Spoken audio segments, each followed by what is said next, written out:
Let me give you the simplest, most obvious way to raise your iron levels. And once you hear it, you're going to shake your head and wondering why you haven't done it already.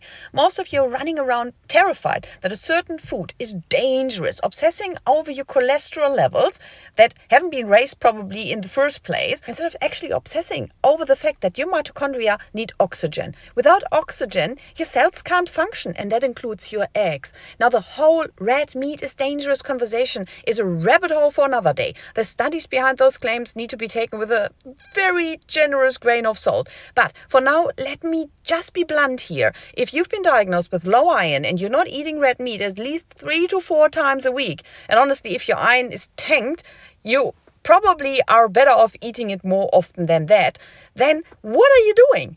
Now, yesterday I had a new client. Oh gosh, I love that woman because she told me a few months ago she felt so bad. She was exhausted, tired all the time, flat, dragging herself through the day. And she'd been a pescatarian for about 12 years. Now, she told me that one day she felt so awful that when a steak landed in front of her on the table, she didn't even think twice. She said intuitively, she just started eating it. Her intuition cut straight through the noise and said, feed me.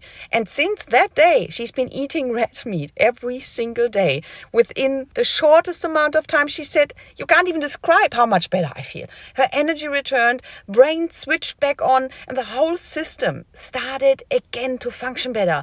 She trusted her body, and her body rewarded her. And I really wish this is exactly what you hear. Listen to your body. Listen to that more than you listen to anyone else, including me. You have a unique physiology, and your body whispers long before it screams, and nobody else can tell you actually what you need, because again, your body is unique. What you don't realize is that your mind can override those cues. You can talk yourself out of liking what your cells are actually begging for, but that doesn't mean your body doesn't want it. Now, if you're having symptoms like joint pain, fatigue, irregular periods, painful periods, you're tired all the time, now they are your body's way of communicating to you. And sometimes it means you need to add nutrients, sometimes it means you need to pull things out, and often it's a combination out of both. But it always starts with the same thing. Listen to your body.